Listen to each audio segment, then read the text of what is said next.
El año 1847 estaba siendo cruel con los pobres de Liverpool. La ciudad vibraba con los negocios, los barcos llegaban cargados de riquezas y los comerciantes se frotaban las manos. Pero había una realidad que pocos querían ver. Los muelles, que eran la puerta de entrada a Inglaterra, recibían cada día cientos de personas que no tenían nada. Eran irlandeses que huían del hambre, familias enteras que levaban días sin comer, niños con los ojos hundidos y mujeres envueltas en harapos. La ciudad no estaba preparada para tanta gente. Las calles se llenaron de rostros pálidos y cuerpos debilitados. Los que llegaban no pedían limosna por gusto, pedían porque si no comían hoy, mañana no tendrían fuerzas para seguir viviendo.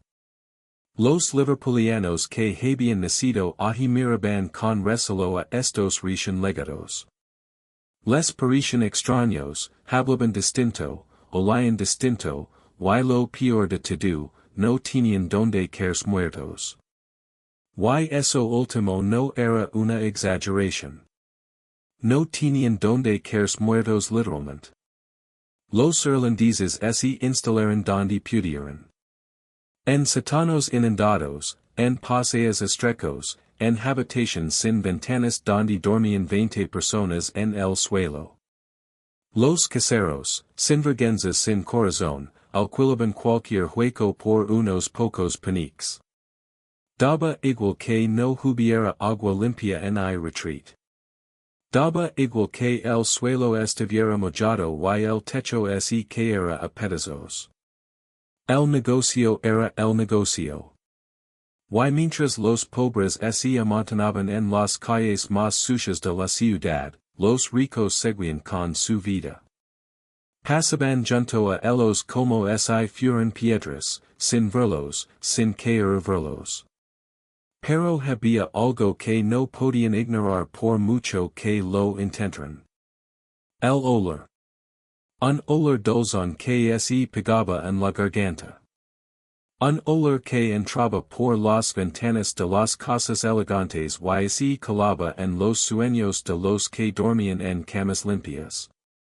Era el olor de la enfermedad, el olor de la pobreza extrema, el olor de algo que se estaba pudriendo antes de tiempo. Ese olor venía de los cementerios. Sobre todo de uno. El cementerio de la iglesia de San Pablo. Este cementerio llevaba siglos recibiendo muertos. Desde tiempos antiguos, los vecinos de Liverpool entraban allí a sus seres queridos. Pero lo que estaba pasando ahora no tenía nada que ver con los entierros normales de antes. Ahora los muertos llegaban en oleadas. 10, 20, 50 al día. Hombres que habían llegado con fiber y no habían durado en una semana. Mujeres que habían parido en las calles y se habían desangrado. Niños que se habían quedado dormidos y no habían despertado. El encargado del cementerio no daba abasto. No había suficientes sepultureros. No había suficientes ataúdes. No había suficiente tierra. Las tumbas que antes se cavaban con respeto, con la profundidad justa, con la distancia adecuada entre una y otra, ahora se hacían de cualquier manera. Los sepultureros trabajaban sin descanso, con el cuerpo agotado y el estómago vacío, tirando los cadáveres en hoyos que apenas eran un agujero en el suelo. Pero pronto ni siquiera eso fue posible. El cementerio se quedó sin espacio. Literalmente no cabía un muerto más. Las lápidas viejas estaban unas encima de otras, el suelo estaba levantado, en algunos sitios se veían huesos asomando entre la tierra como raíces retorcidas. Las autoridades de la ciudad se reunieron para hablar del tema. Tenían que tomar una decisión. Lo lógico habría sido abrir un cementerio nuevo fuera de la ciudad, en un terreno grande donde cupieran todos. Pero eso costaba dinero. Había que comprar el terreno, pagar los trámites, organizar el traslado. Y la ciudad no quería gastar dinero en muertos que ni siquiera eran de allí. Así que alguien propuso una solución más práctica. Más barata.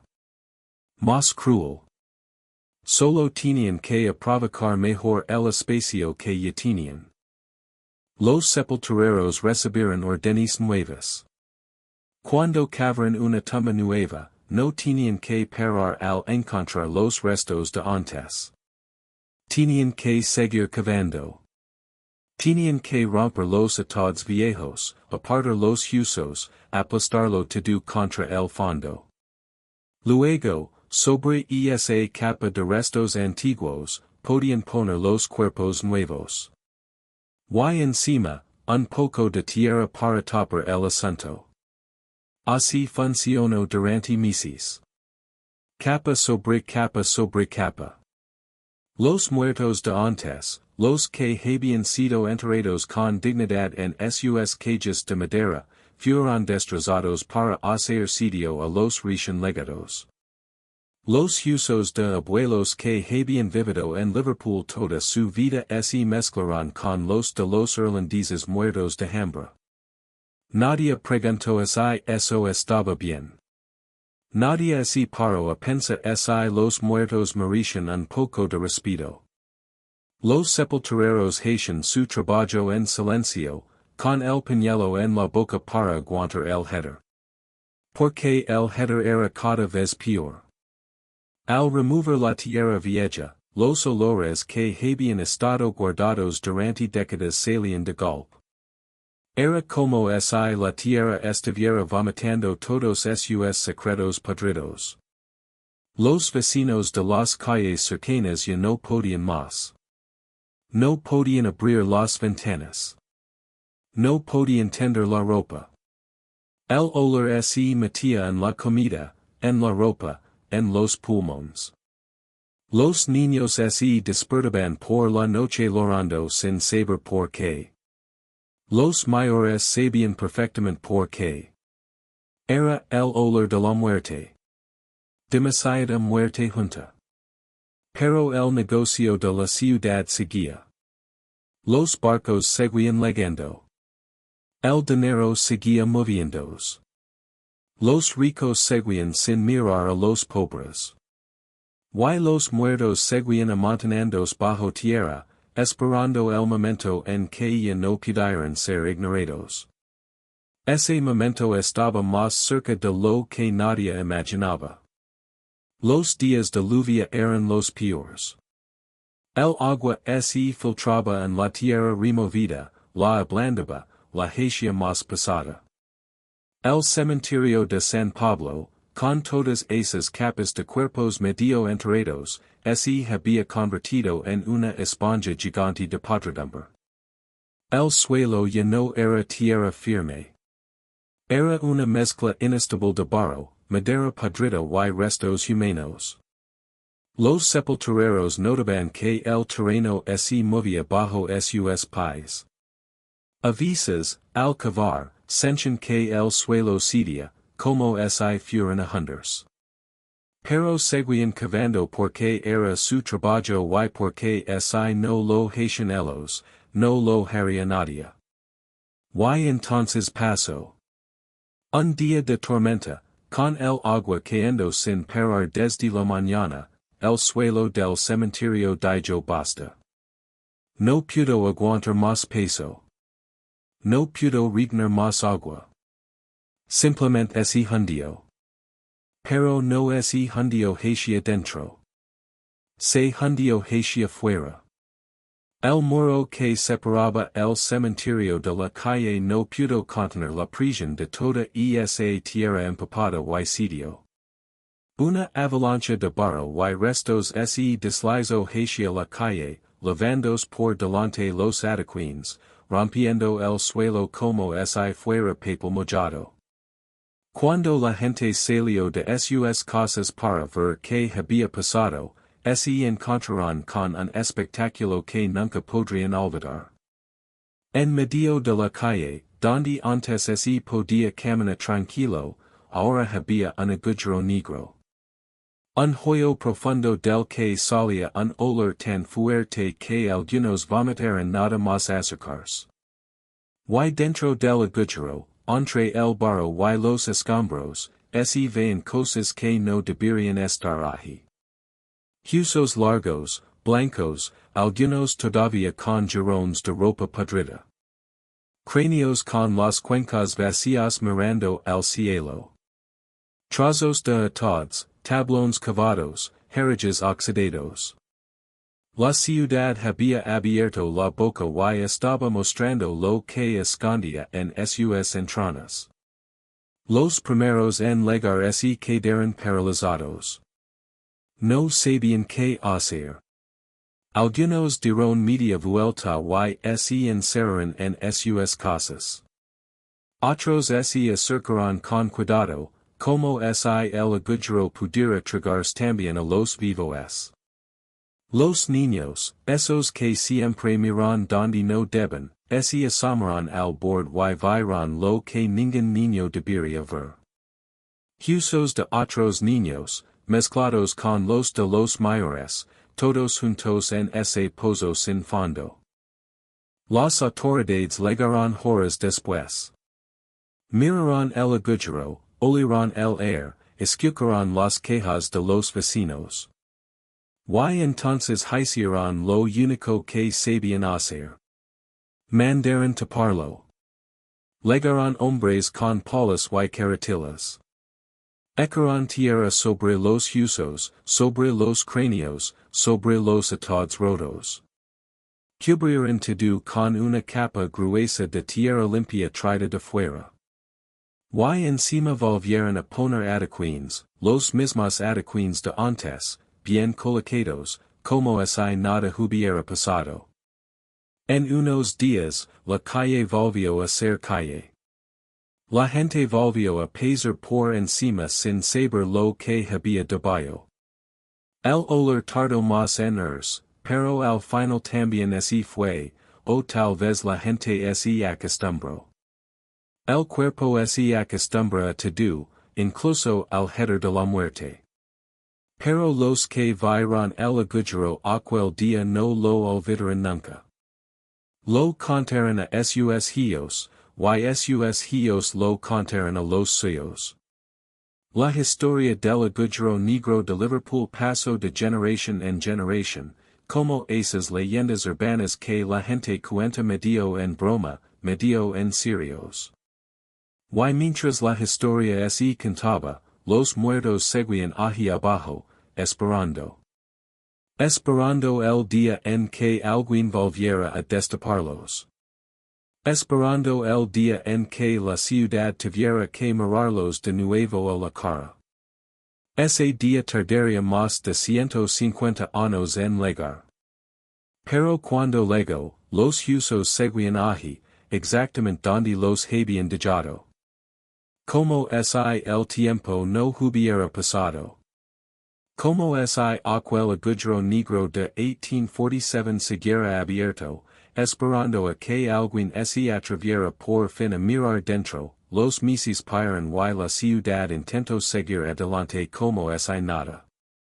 Los adequines cubrían el agujero, la tierra estaba otra vez en su sitio y la gente caminaba por la calle sin pensar en lo que había debajo.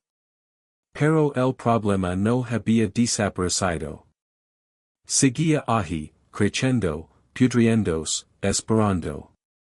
El cementerio de San Pablo seguía recibiendo muertos. Cada día llegaban más cuerpos de irlandeses, más niños sin nombre, más mujeres que nadie reclamaba.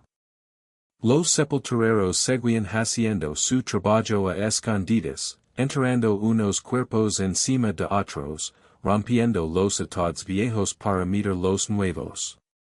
El suelo del cementerio ya no era tierra, era una masa en forma de restos humanos y madera podrida. Los vecinos de la zona notaban cosas raras. Cuando llovía fuerte, el agua que corría por las calles lavaba un color marrón oscuro, casi negro. No era barro normal. Tenía un brillo extraño y un olor que recordaba a algo que preferían no recordar. Las ratas, que siempre habían estado allí, ahora se pasaban a plena luz del día, gordas y tranquilas, como si fueran dueñas del lugar.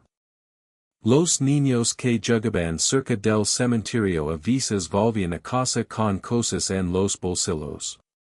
Huesos pequeños, redondos, que parecían canicas. Sus madres los obligaban a lavarse las manos una y otra vez, pero el miedo no se iba con agua y jabón. El miedo se quedaba dentro, en el pecho, apretando. Las autoridades sabían que la situación no podía durar para siempre. El cementerio estaba tan lleno que los cuerpos ya no se descomponían bien. Sin suficiente tierra entre ellos, sin el tiempo necesario, los cadáveres se convertían en una masa pegajosa que no terminaba de desaparecer. Era como si los muertos se resistieran a irse. Pero la ciudad tenía problemas más importantes. Los negocios, siempre los negocios. Los muelles seguían recibiendo barcos, el algodón seguía llegando de América, los almacenes seguían llenandos de mercancías. Los ricos de Liverpool no tenían tiempo para pensar en muertos pobres. Había que ganar dinero, construir más, crecer más. Y para crecer, hacía falta espacio.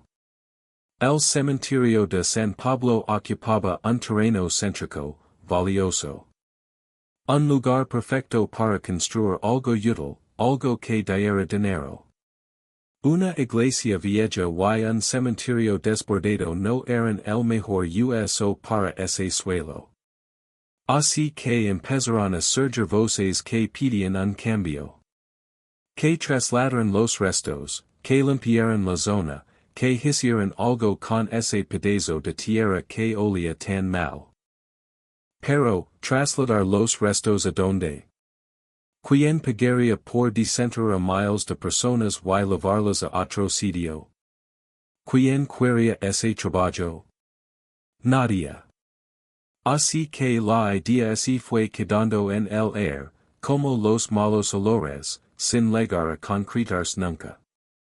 Los años siguieron pasando.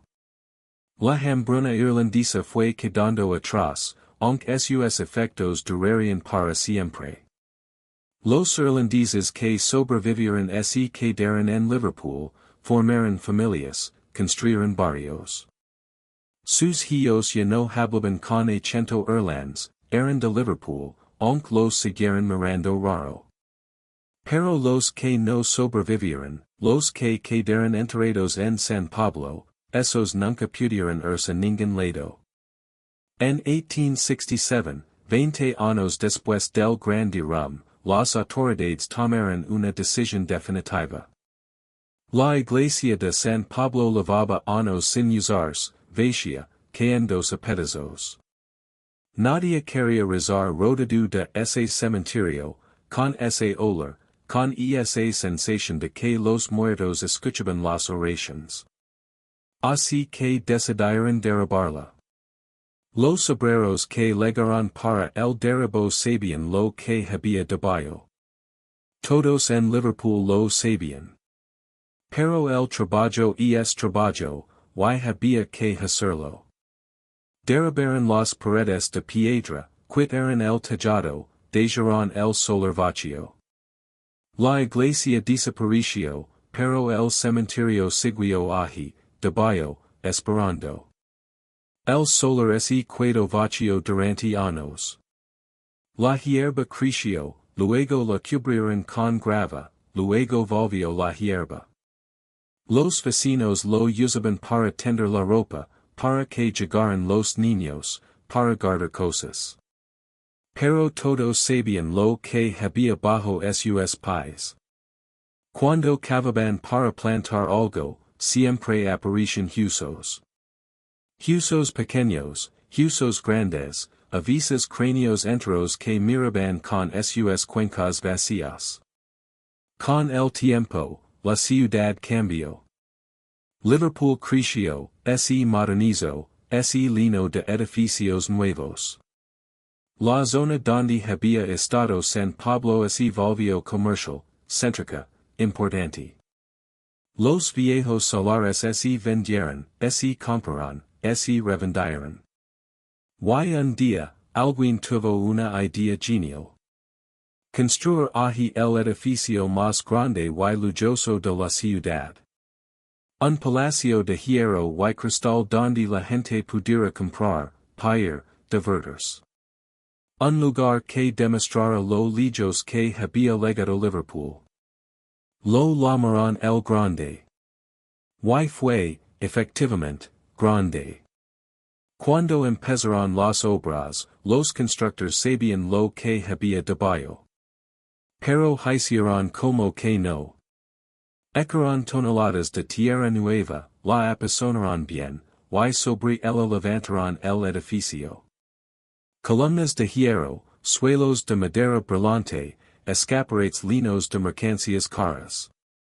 La gente elegante de Liverpool iba a comprar el grande sin saber que bajo sus elegantes zapatos, a pocos metros de profundidad, seguían allí los huesos de los que no tuvieran zapatos. El grande se convirtió en el corazón de la ciudad. Durante décadas, fue el lugar donde había que estar. Allí se hacían negocios, se concertaban bodas, se veía y se dejaba ver. La gente tomaba el té en sus salones, compraba regalos en sus tiendas, pasaba por sus pasillos. Y nadie hablaba de lo que había antes. Nadie mencionaba el cementerio. Nadie recordaba a los irlandeses. Pero los huesos no olvidan. Los trabajadores del grande, los que limpiaban por la noche, los que bajaban a los sótanos, esos notaban cosas raras. A veces, en las paredes del sótano, aparecían manchas de humedad que no se secaban nunca. Manchas oscuras, con un olor peculiar. Otras veces, al mover cajas viejas, encontraban huesos sueltos, como si hubieran colado entre los cimientos. Los encargados les decían que no dijeran nada, que eso no había pasado, que siguieran con su trabajo. Y así pasaron los años. Década tras década, siglo tras siglo. El grande envejeció, como envejecen todos los edificios. Lo que fue moderno se volvió viejo. Lo que fue lujoso se volvió vulgar. Las tiendas elegantes se fueron, los salones de té cerraron, el edificio empezó a vaciarse. Para finales del siglo XX, el grande ya no era el corazón de nada. Era un edificio viejo en una zona que estaba cambiando otra vez. Liverpool había pasado por guerras, por crisis, por momentos difíciles. Pero también estaba renaciendo. Nuevas construcciones, nuevas ideas, nueva vida. Y entonces llegó el proyecto más ambicioso de todos. Liverpool 1. Un centro comercial gigante, moderno, que cubriría varias manzanas del centro de la ciudad. Tiendas de lujo, restaurantes, cines. Todo nuevo, todo brillante, todo limpio. El grande, el viejo palacio de hierro y cristal, tenía que desaparecer para dejar paso a lo nuevo. Los excavadores llegaron en 2010, listos para derribarlo todo y empezar de cero. Los obreros encendieron las máquinas, afilaron las palas, se prepararon para el trabajo. Nadie les había dicho lo que iban a encontrar. El primer golpe de la excavadora fue normal. El segundo también. Pero al tercero, la máquina ese paro. El conductor bajó a mirar. Pensaba que había chocado contra una tubería, contra una roca grande, contra algo duro. Pero no era nada de eso. Lo que había bajo la tierra no era duro. Era blando, esponjoso, húmedo. Y del agujero que había abierto la máquina salió un olor que ninguno de aquellos hombres había olido nunca. Un olor antiguo, denso, que se pegaba en la garganta y no se iba. Se acercaron con cuidado, con miedo sin saber de qué. Miraron dentro del agujero y se quedaron en silencio. Todos a la vez. Ali, entre la tierra removida, vieron cosas que no podían explicar. Huesos, sí, eso lo entendían. Pero no uno ni dos. Cientos. Apanados unos contra otros, como si hubieran sido erigidos sin cuidado. Cráneos de todas las edades, algunos con dientes, otros sin nada.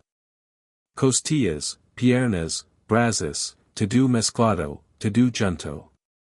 Uno de los obreros más jóvenes ese persino sin pensarlo. Otro dio un paso atrás y negó con la cabeza. El capataz, un hombre viejo que había trabajado en obras toda su vida, recordó de repente las historias que lo contaba su abuela. La historia del agujero negro. La historia de los irlandeses. La historia que todos en Liverpool conocen pero nadie quería recordar. El cementerio de San Pablo no se había ido a ningún lado. Había estado allí todo el tiempo, esperando bajo el grande, bajo las tiendas, bajo los cimientos de la ciudad moderna. Esperando a que alguien lo destapara. Y ahora, 160 años después, los muertos por fin habían vuelto a la luz. La noticia corrió por Liverpool como la pólvora. En las obras de Liverpool 1, donde iban a construir tiendas nuevas y restaurantes de moda, habían encontrado huesos. Muchos huesos.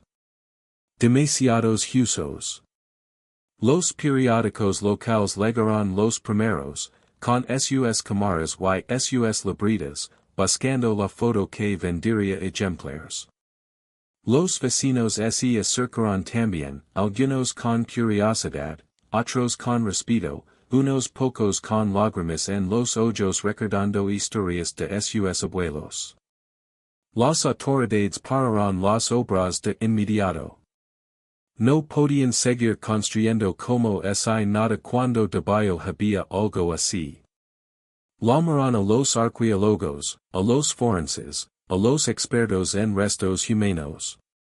Hombres y mujeres con batas blancas y herramientas delicadas llegaron al lugar para hacer el trabajo que nadie había hecho en casi 2 siglos.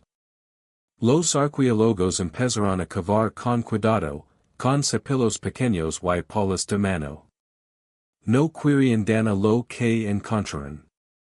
Cada hueso, cada objeto, cada trozo de ataúd tenía una historia que contar. Y ellos estaban allí para escuchar. Lo que encontraron los dejó sin palabras. No era una fosa como normal. Era un puzzle macabro de cuerpos apilados sin orden ni concierto. Hombres, mujeres y niños mezclados como si no importara quién era quién. Algunos cuerpos estaban completos, otros eran solo partes, brazos sin dueño, piernas sin cuerpo, cráneos separados de todo lo demás. Los ataúdes, cuando los había, estaban rotos, aplastados, partidos en 1000 pedazos por el peso de los cuerpos de encima. Los expertos entendieron enseguida lo que había pasado allí. No era un cementerio normal donde se cavaba una tumba, se enterraba a alguien y se dejaba descansar. Esto era otra cosa. Esto era un verdadero de cadáveres. Capa sobre capa, durante años, sin parar. Empezaron a contar los cuerpos. 50, 100, 200. La cuenta subía y no terminaba nunca. Cada vez que cavaban un poco más, aparecían más huesos. Era como si el suelo estuviera hecho de hilos, como si la tierra fuera solo una capa fina sobre un océano de restos humanos. Los arqueólogos más jóvenes, los que nunca habían visto algo así, tenían que parar de vez en cuando. Salir del hoyo, respirar limpio, recordar que estaban en el siglo XXI y no en medio de una pesadilla. Los más viejos, los que habían trabajado en excavaciones de guerras y desastres, mantenían la calma. Pero por dentro, también ellos sentían algo. Una mezcla de tristeza y rabia al ver cómo habían tratado a aquellos muertos. Entre los huesos aparecieron objetos.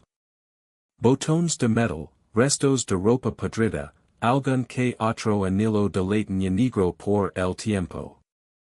Cosas pequeñas, personales, que contaban la historia de gente que había tenido una vida antes de acabar allí. Una mujer con un trozo de tela bordada, quizá su único vestido bueno. Un niño con una canica de barro en el bolsillo, su juguete favorito. Un hombre con una moneda irlandesa en la mano, ahorros para el viaje que nunca terminó. Cada objeto era como un grito desde el pasado. Gente que había llegado a Liverpool buscando una vida mejor y había encontrado una muerte sin nombre, sin lápida, sin nadie que los lorara. Los forenses empezaron a estudiar los huesos con detalle. Y los huesos hablaban. Hablaban de hambre, de enfermedad, de trabajos duros.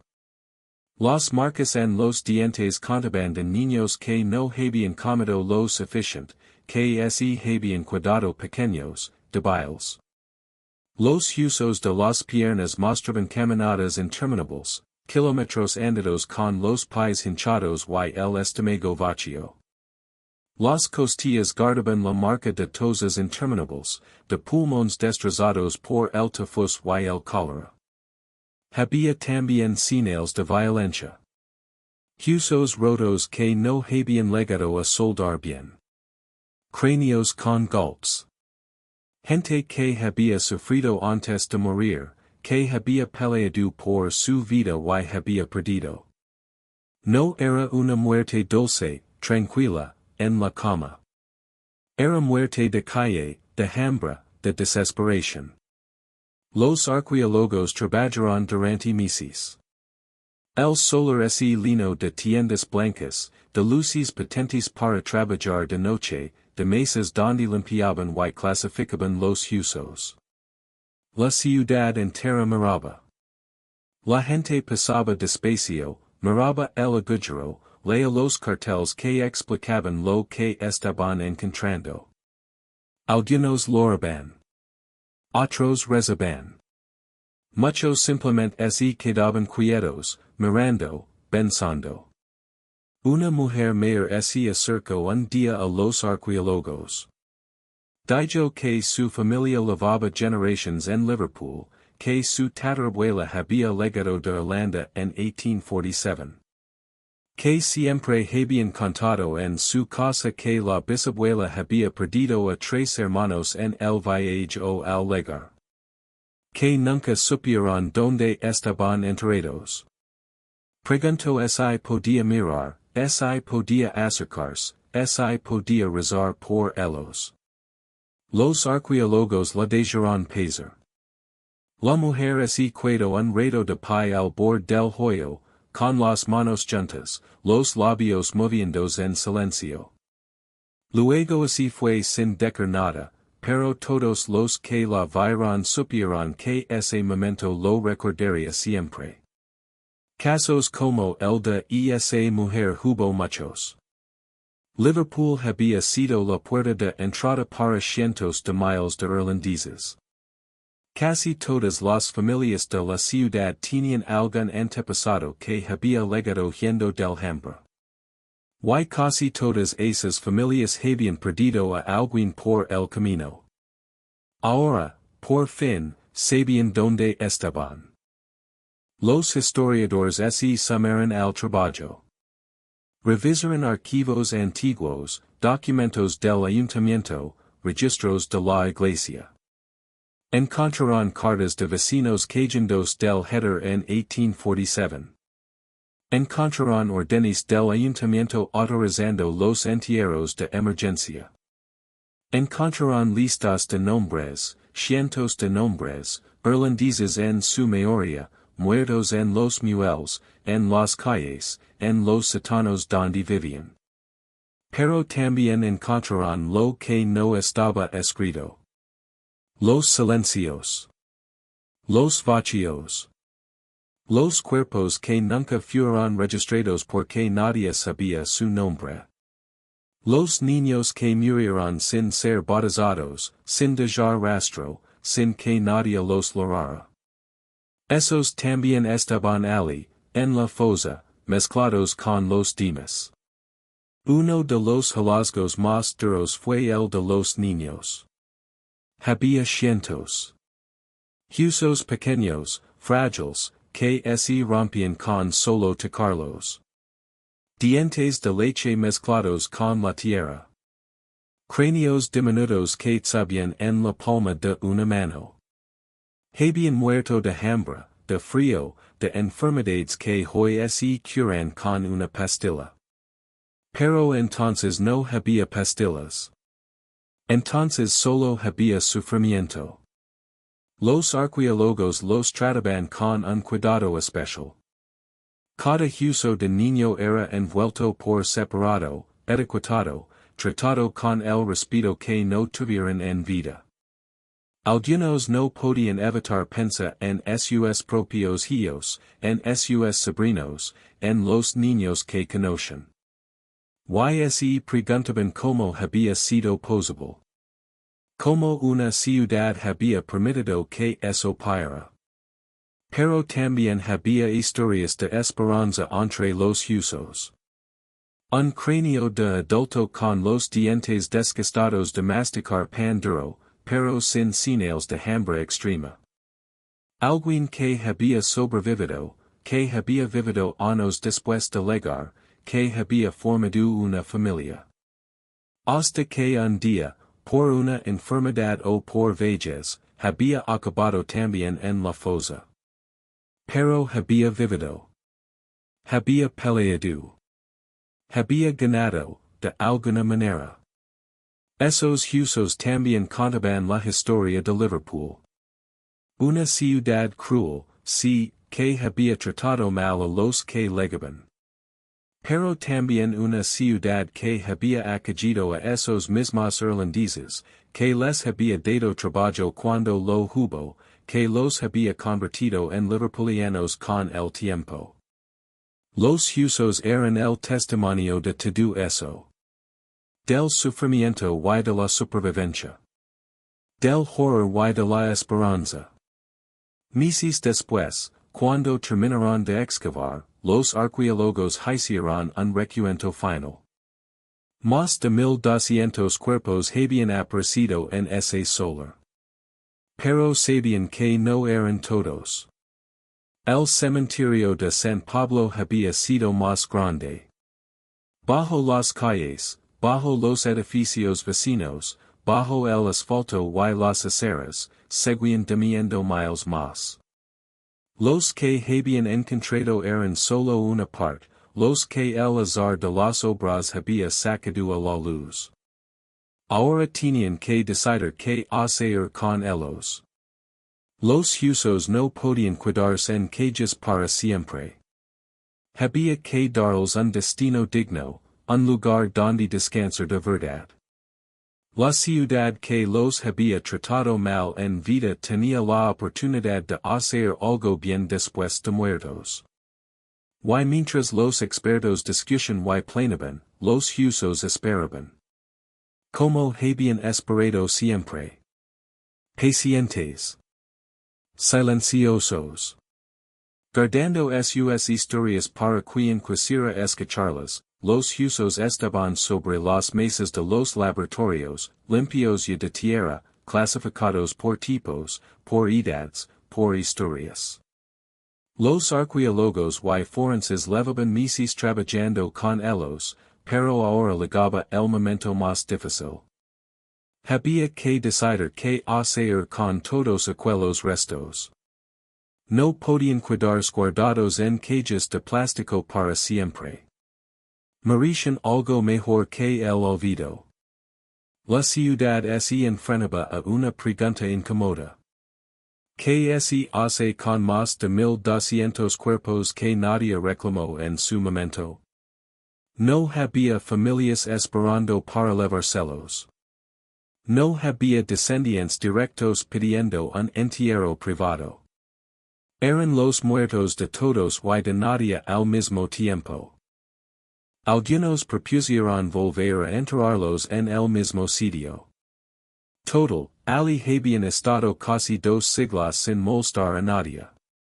Se podía tapar el agujero otra vez, poner tierra encima, construir lo que tocaba y asunto arreglado. Pero esa idea no duró mucho. Había algo en ella que no terminaba de gustar. Como si fuera repetir la misma historia de siempre. Tapar, olvidar, seguir adelante. Otros pensaron que lo mejor sería repartir los restos en diferentes cementerios.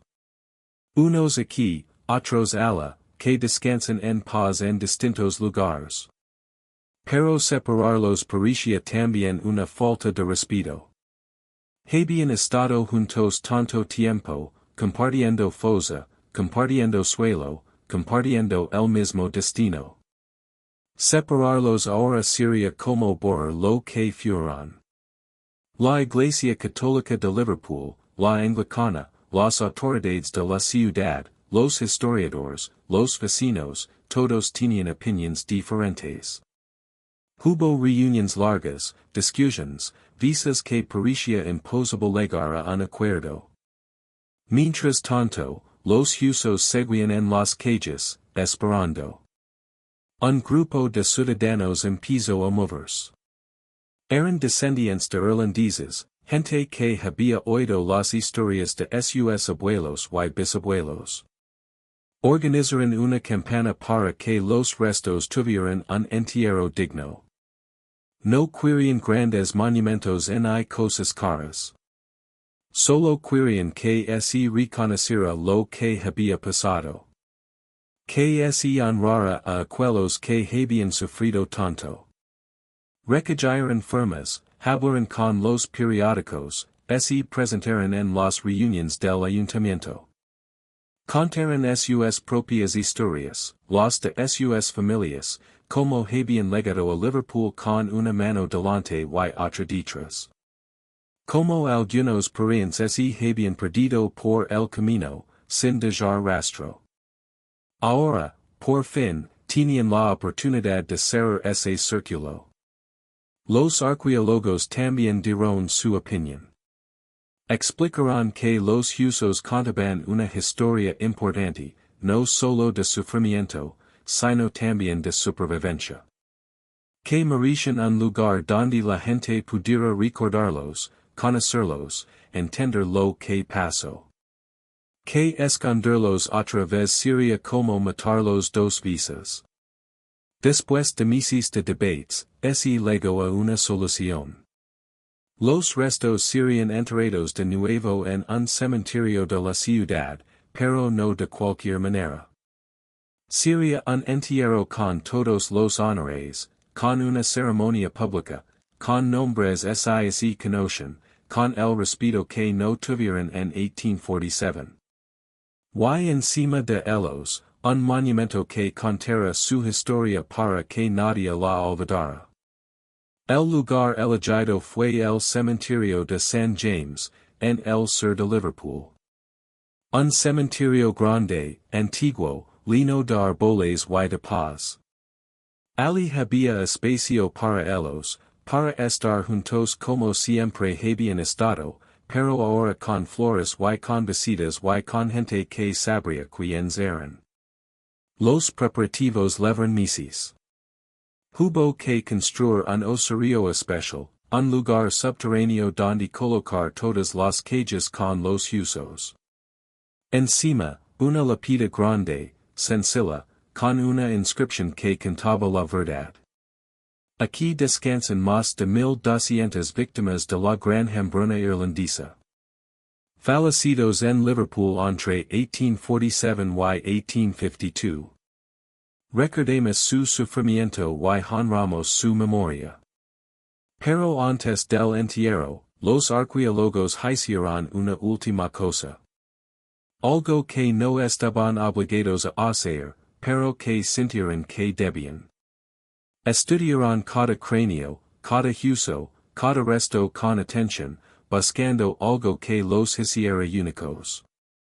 Y con esa información, pidieron a un artista que creara algo especial.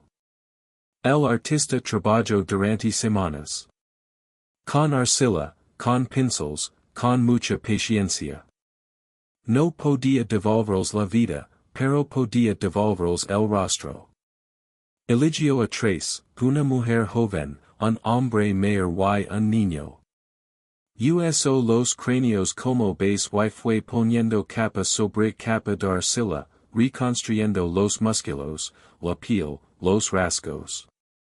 Poco a poco, fueron apareciendo caras que levaban 160 años sin ser vistas.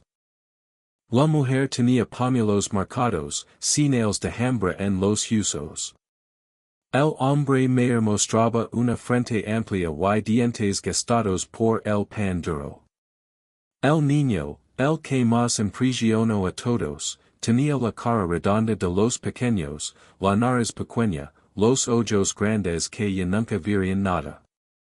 Cuando las reconstrucciones se mostraron al público, hubo un silencio enorme en la sala. Ali no había huesos anónimos. Había personas. Personas que habían reído, llorado, tenido miedo, tenido esperanza. Personas que merecían ser recordadas. Llegó el día del entierro. Era un viernes de noviembre, frío pero con sol. Cientos de personas se acercaron al cementerio de San James. Gente mayor, jóvenes, niños. Algunos levaban flores, otros solo querían estar allí, mirar, despedirse. Los ataúdes, porque usaron ataúdes pequeños y dignos para los restos, fueron lavados por voluntarios. Personas normales que quisieran cargar con aquellos que nadie había cargado nunca. Detrás, una procesión larga, silenciosa, respetuosa. Los sacerdotes de diferentes iglesias rezaron juntos. Católicos, anglicanos, incluso un rabino que quiso llamarse al homenaje. Todos dijeron palabras, recordaron la historia, pidieron que descansaran en paz. Luego, uno a uno, los ataúdes fueron bajados a la tierra. Esta vez bien profundo, bien cubiertos, con espacio entre ellos. Esta vez como debió ser desde el principio. Una mujer mayor, de las que había luchado por este momento, se acercó a la tumba cuando todo terminó. Dejó caer una rosa blanca y susurró algo que nadie pudo oír. Quizá un nombre, quizá una oración, quizá un gracias. Luego así fue, despacio, como quien deja atrás un peso muy grande. Los niños del colegio de al lado habían preparado dibujos. Los dejaron alrededor de la lápida, dibujos de colores con barcos, con familias, con corazones. Alguien los recogió para guardarlos, para que no se mojeran con la lluvia que empezaba a caer. Esa noche, Liverpool durmió un poco más tranquila. Los muertos ya no estaban en cajas de laboratorio ni en fosas olvidadas. Estaban en tierra sagrada, con una lápida que cantaba su verdad, con flores frescas que alguien traía cada semana. Pero no todos estaban contentos. Algunos historiadores señalaron que en las fosas de San Pablo habían quedado muchos más. Miles Quiza. Bajo las calles, bajo las tiendas, bajo los edificios modernos, seguían durmiendo los que no aparecieron en las obras. Esos no tendrían entierro ni lápida ni flores. Seguirían allí para siempre, esperando quizá otra excavación dentro de otros 100 años. Los arqueólogos sabían que eso era cierto. El solar donde encontraron los huesos era solo una parte del antiguo cementerio. El resto seguía tapado, construido encima, imposible de excavar sin derribar media ciudad. Los muertos de esas zonas no tendrían nunca su momento. Seguirían siendo los olvidados entre los olvidados. Pero al menos, pensaban algunos, los que pudieran salir ya descansan bien. Los que tuvieran voz, aunque fuera a través de huesos y objetos viejos, ya contaran su historia. Los demás, los que siguen bajo el asfalto, tendrán que esperar.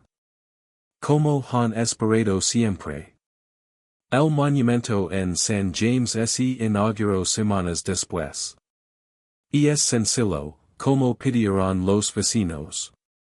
Una piedra oscura con los nombres de los condados irlandeses grabados alrededor. En el centro, una frase en gaélico que significa nunca serán olvidados. Debajo, en inglés, la explicación de lo que pasó. La gente vie los domingos. Daon flores, avisas velas, avisas cartas escritas a mano.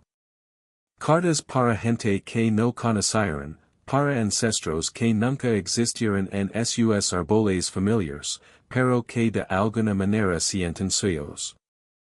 Porque Liverpool es así. Una ciudad de puerto, de mezcla, de gente que viene de fuera y se queda. Los irlandeses de 1847 son parte de lo que la ciudad es hoy. Sus huesos están en la tierra, pero también en la sangre de los que viven ahora.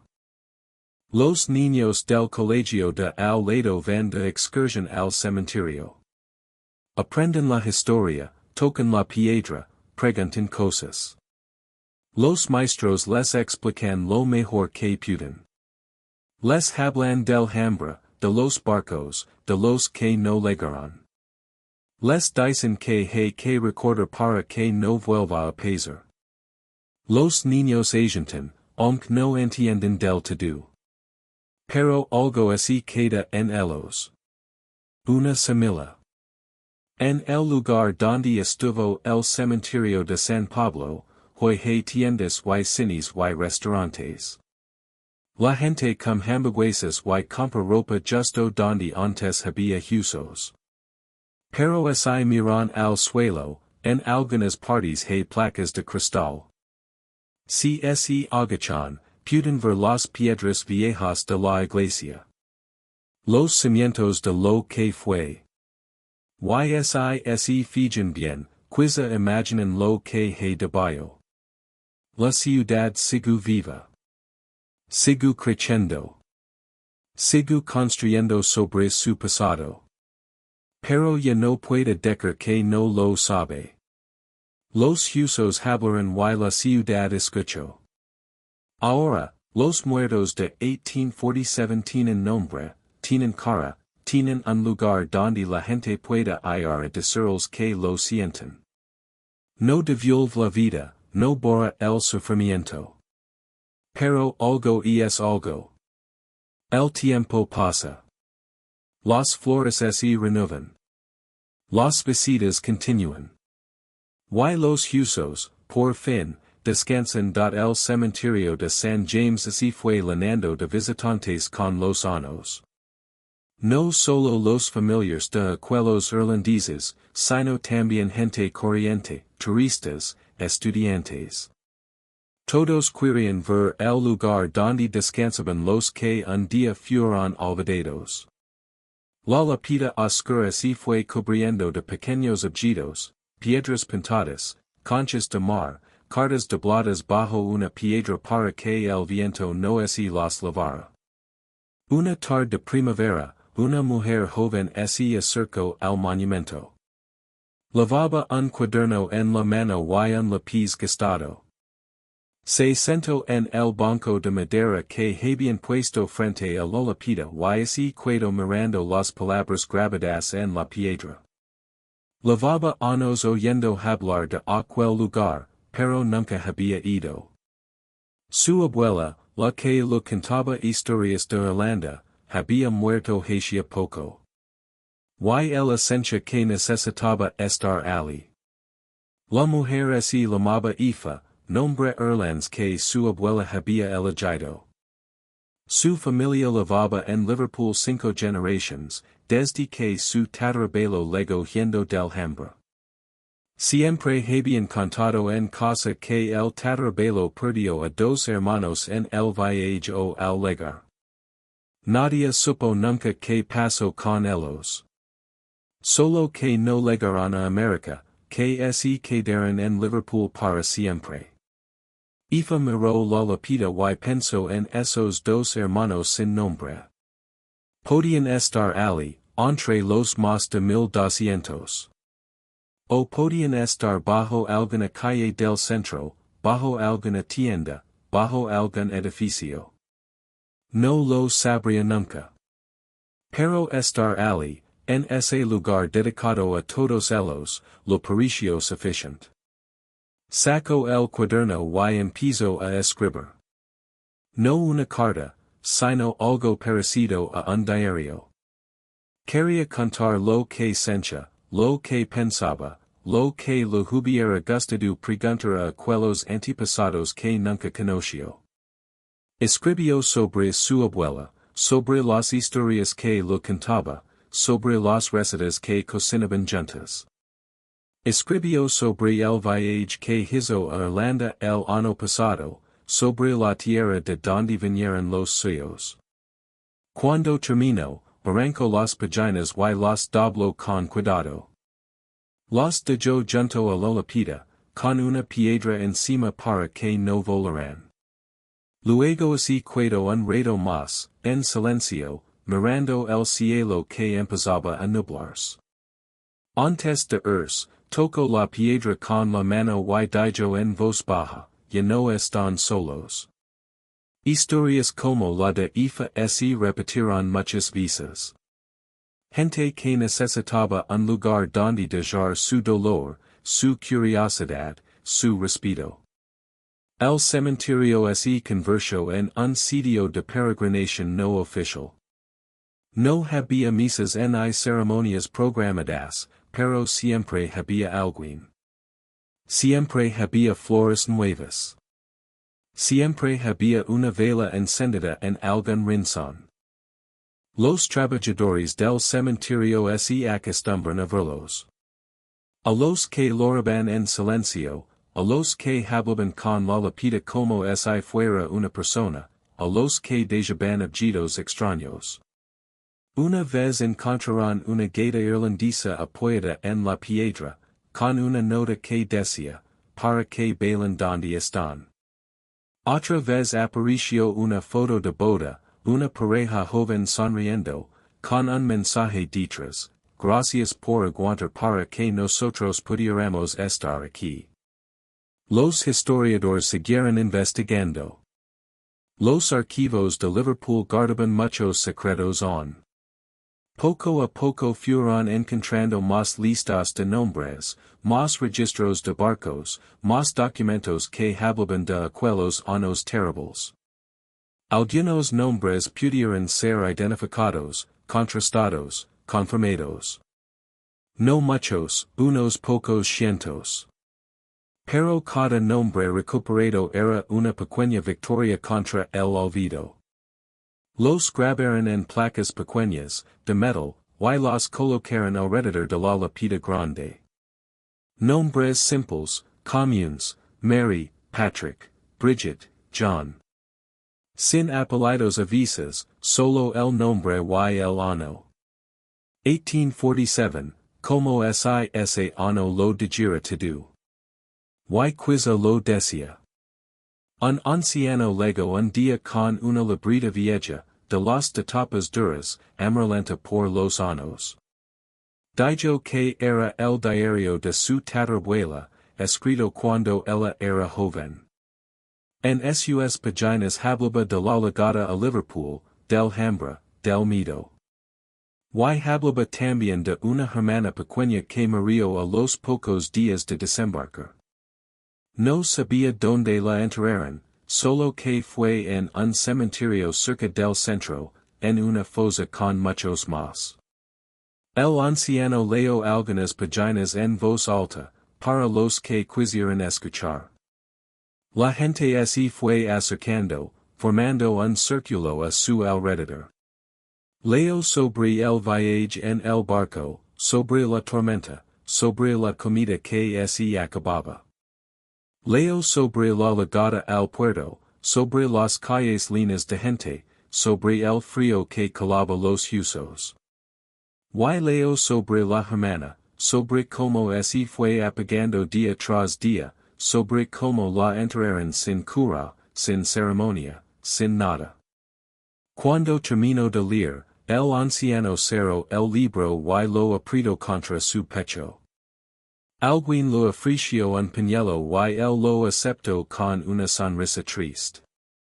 Luego se acercó a las placas de metal, pasó los dedos por algunos nombres, y se quedó mirando una en blanco, de las que esperaban ser grabadas. Podría ser ella, dijo. Podría ser cualquiera de ellas. Los niños de las escuelas siguieron yendo al cementerio. Pero ahora no solo miraban. Ahora participaban en un proyecto que los maestros habían creado. Cada año, los estudiantes investigaban sobre la Gran Hambruna, sobre la inmigración irlandesa, sobre lo que pasó en Liverpool. Luego escribían cartas a los muertos, cartas imaginarias, como si pudieran responder. Las cartas hablaban de todo. De cómo era la vida ahora, de los móviles y los ordenadores, del fútbol y la música. Les contaban que Irlanda era un país libre, que ya no había hambre, que la gente podía viajar sin miedo. Les decían que Liverpool los recordaba, que sus nombres estaban en las placas, que sus historias se contaban en las aulas. Algunas cartas eran tristes. Niños que habían perdido a alguien, que entendían el dolor de la despedida. Niños que escribían, sé lo que se siente cuando alguien se va y no vuelve.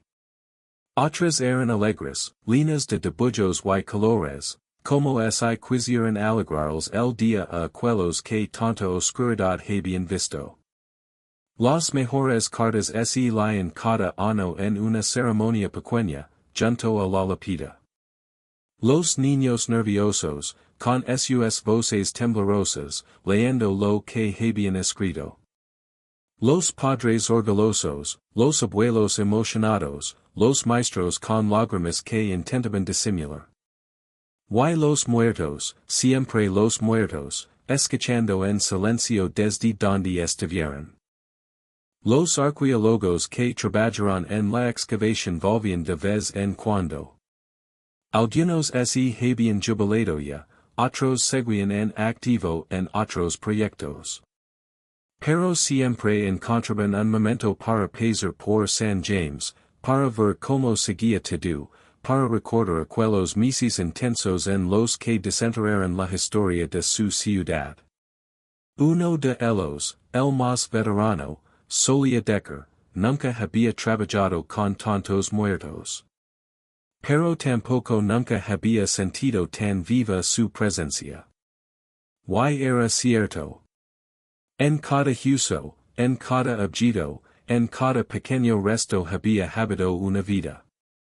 Una vida que merecía ser contada. El monumento ese fue haciendo famoso fuera de Liverpool. Gente de Irlanda empezó a viajar expresamente para verlo. Grupos organizados, familias enteras, jóvenes mochileros. Todos querían estar allí, dejar su propio homenaje, lavarse un poco de tierra si podía. Las autoridades tuvieron que poner reglas, límites, para que no se levaran el jardín entero. Un grupo de irlandeses llegó un verano con una bandera verde, blanca y naranja. La desplegaron junto a la lapida y cantaron canciones de su tierra.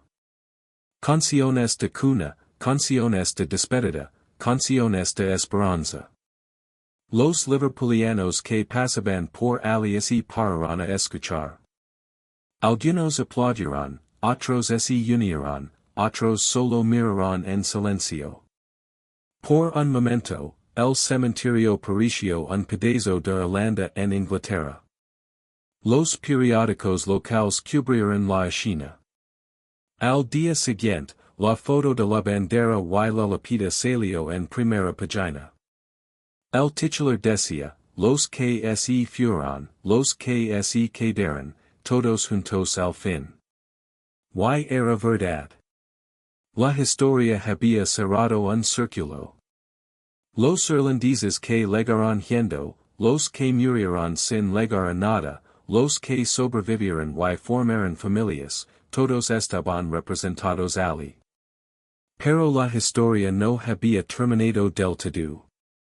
En 2023, casi 13 años después del hallazgo, unas nuevas obras en el centro de Liverpool volvieron a encontrar huesos. Esta vez era en una calle cercana, a pocos metros del solar original.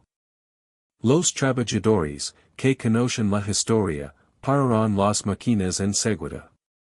Llamaron a los arqueólogos, a las autoridades, a todos los que había que llamar. Los arqueólogos llegaron con el corazón encogido. Sabían lo que iban a encontrar. Y lo encontraron.